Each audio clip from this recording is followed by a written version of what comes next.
Hey friends, welcome to Design Guy. I'll walk you through creating a beautiful obituary or funeral program in Canva. First, click the Create button in the top right corner to begin starting a new project in your software dashboard.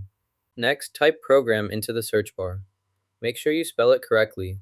Then press Enter to see the list of matching results appear below. Click Select Program from the menu to choose the desired application. In the Template section, enter Obituary into the search field to find available options. Here you can see a variety of available choices.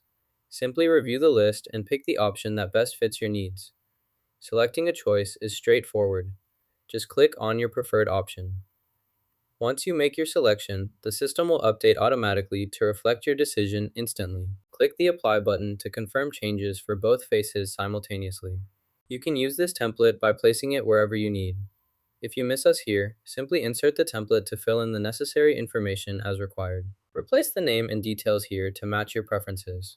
Simply click the fields, enter your information, and continue customizing as needed for your project. You can also change the colors or designs of your project by selecting different options here.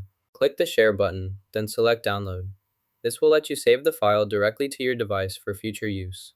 For the best print quality, select Print as PDF from the options. Then save and open the file before printing your document. You just learned how to design a heartfelt obituary in Canva. Like and subscribe for more simple design tips.